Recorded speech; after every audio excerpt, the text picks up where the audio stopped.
Assalamualaikum warahmatullahi wabarakatuh. Salam sejahtera bagi kita semua. Salam Om Swastiastu, Namo Buddhaya, salam kebajikan. Perkenalkan, nama saya Muhammad Razikin dengan nomor NIM 19060464098 dari kelas 2019C. Saya dari jurusan Pendidikan Olahraga, Fakultas Ilmu Olahraga, Universitas Negeri Surabaya. Baik, pada video kali ini saya akan menyelesaikan tugas mata kuliah kepramukaan dan aktivitas luar kelas.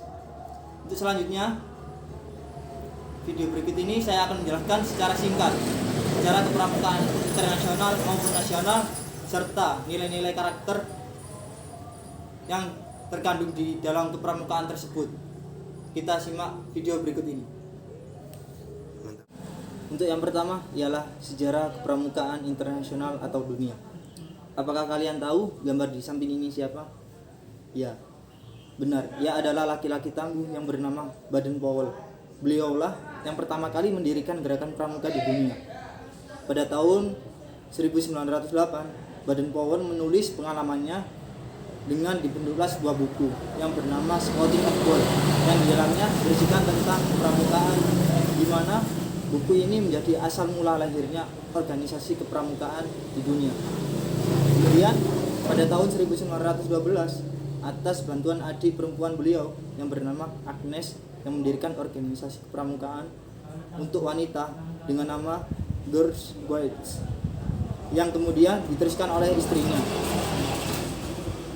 Selang waktu 4 tahun kemudian, pada tahun 1916 didirikanlah kelompok pramuka siaga dengan nama KAP, dengan latihannya yang terinspirasi oleh buku The Jungle karya Rudyard Kipling. Selanjutnya pada tahun 1918, Baden-Powell membentuk pramuka usia penegak atau disebut Power Scout. Setelah itu, beliau pada tahun 1922 menerbitkan buku yang bernama Roving to Success. Pada tahun 1920, Baden-Powell mengundang perwakilan pramuka seluruh dunia untuk mengikuti perkemahan yang biasa disebut dengan Jambore, yang diadakan di Olympia Hall, London, Inggris. Kurang lebih diikuti oleh 32 negara. Itulah tadi sejarah singkat kepramukaan internasional atau dunia. Untuk selanjutnya ialah kepramukaan nasional atau di Indonesia. Gerakan pramuka mulai pada tahun 1912 dengan didirikannya organisasi NPO, yakni Pandu Belanda yang dikhususkan warga Belanda yang tinggal di Indonesia.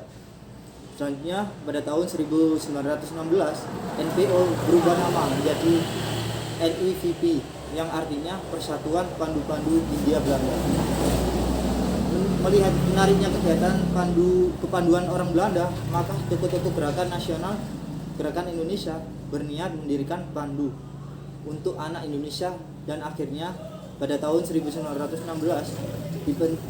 dibentuklah organisasi Pandu yang bernama JPU, yang diprakarsai oleh Pangeran Mangkunegara ke-7 di Surakarta.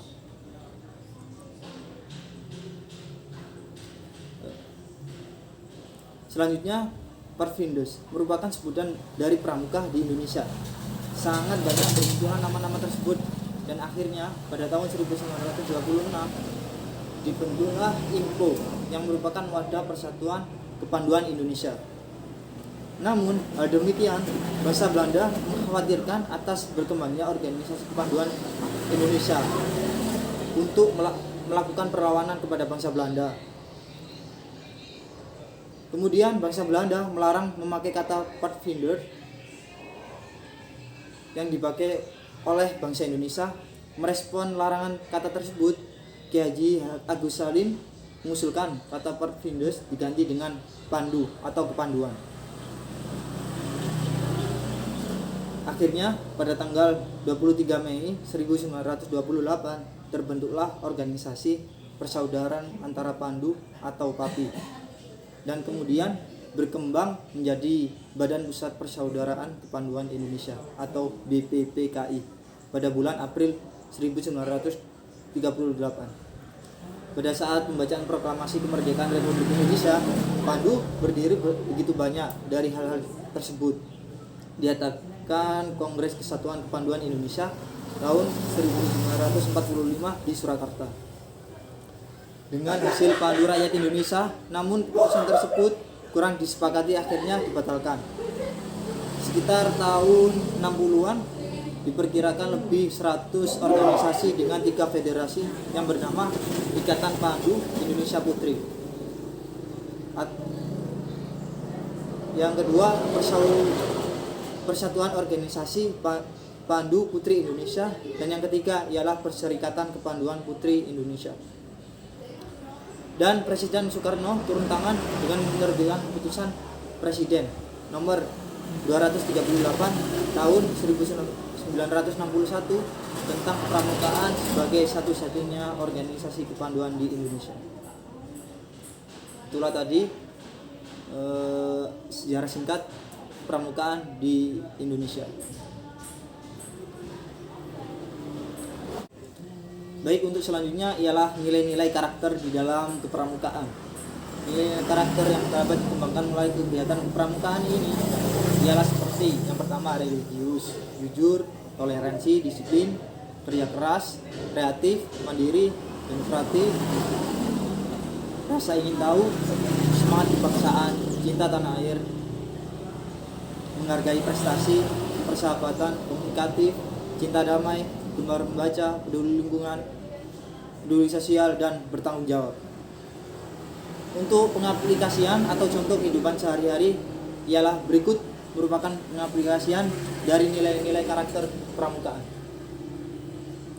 Simak video berikut.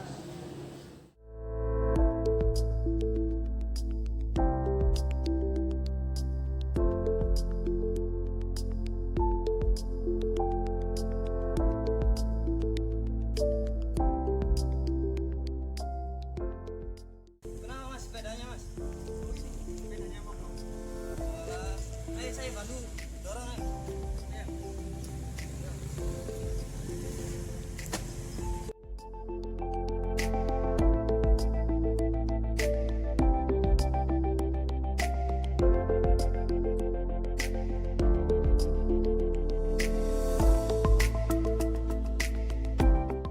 Ya, itulah tadi contoh beberapa nilai karakter di kehidupan sehari-hari.